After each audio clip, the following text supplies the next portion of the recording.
CBS 뉴스는 CBS 홈페이지 cbs.co.kr이나 노코뉴스 홈페이지 노코뉴스.co.kr, 스마트폰 애플리케이션과 팟캐스트를 통해 다시 보고 들으실 수 있습니다. 부산 소식입니다.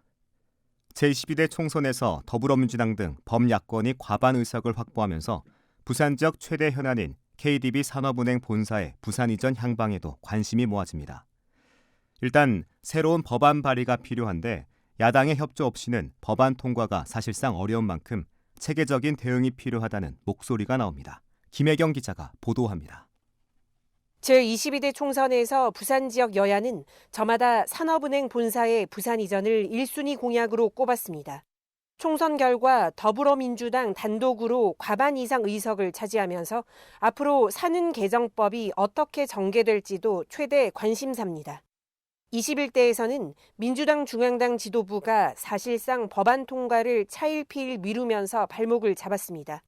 게다가 민주당 김민석 당선인은 자신의 지역구인 서울 영등포 을에 있는 사는 본사 이전을 맡겠다고 수차례 강조한 바 있습니다.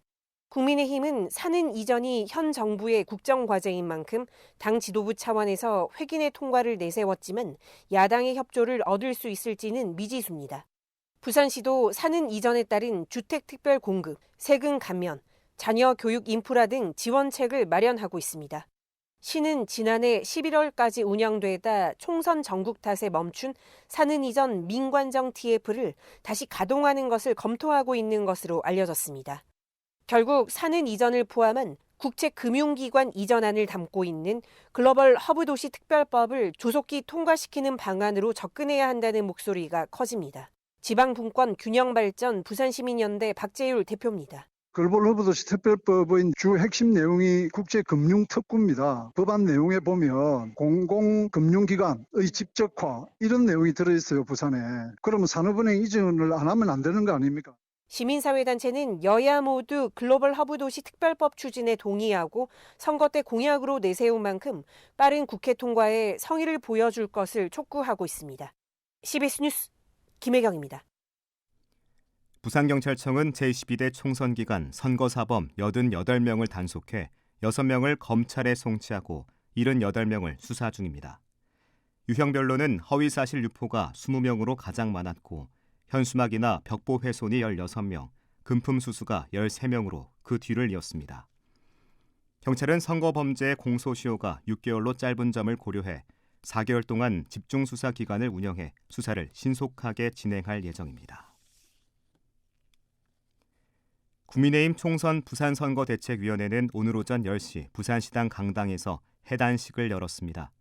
서병수 총괄선대위원장은 이번 선거에서 부산은 승리했지만 전국적인 결과는 민심을 받들지 못한 심판을 받았다며 더 낮은 자세로 부산 시민에게 다가가겠다고 다짐했습니다.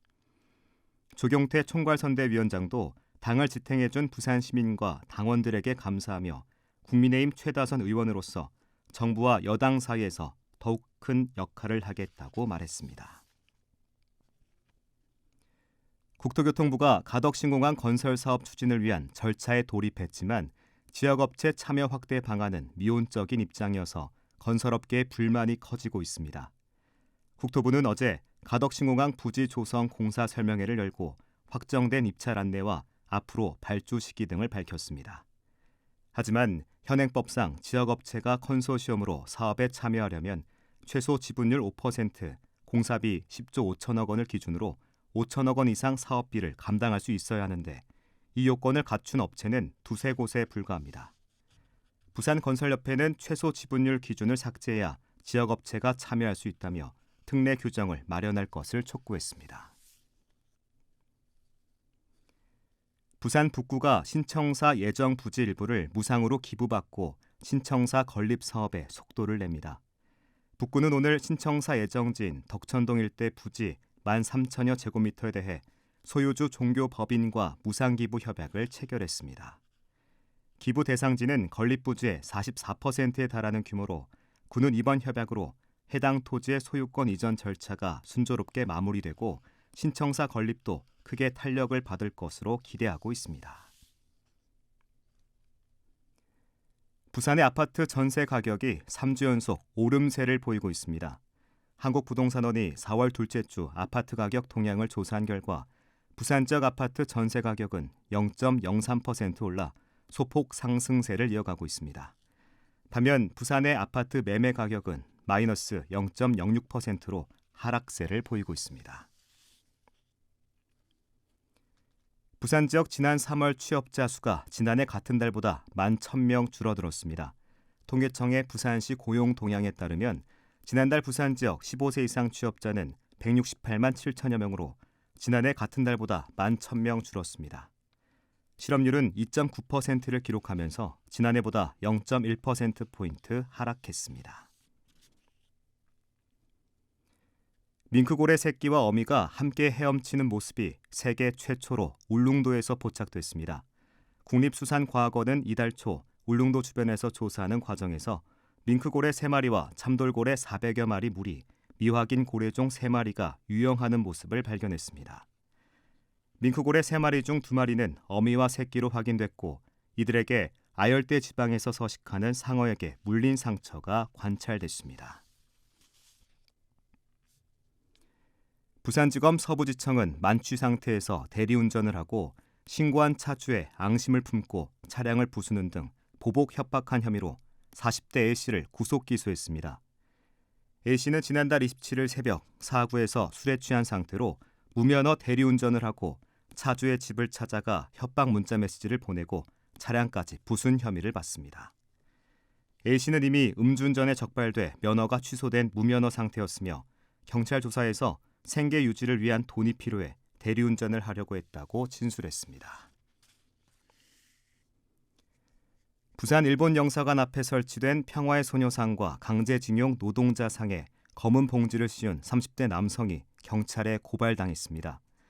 부산 결의하나는 지난 6일 동구 초량동 평화의 소녀상에 철거라고 적힌 검은 봉지를 씌웠다가 경찰에 제지된 30대 A씨를 재물손괴와 모욕 혐의로 부산 동부경찰서에 고발했습니다.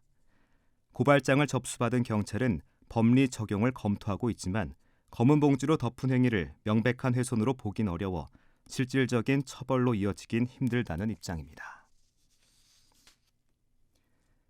2024년 도시농업의 날 나눔 행사가 내일 오전 어린이 대공원 광장 일원에서 개최됩니다. 끝으로 날씨입니다. 부산은 오늘 구름 많겠고 내일은 대체로 맑겠습니다. 내일 최저 기온은 14도, 낮 최고 기온은 22도로 예상됩니다. 부산의 현재 기온 19.4도, 습도는 71%입니다.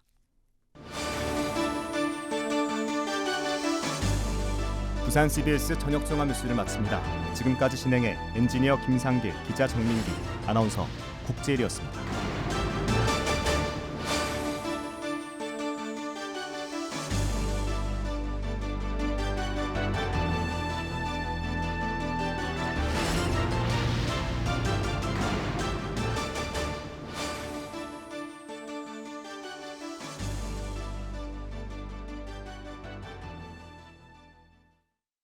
CBS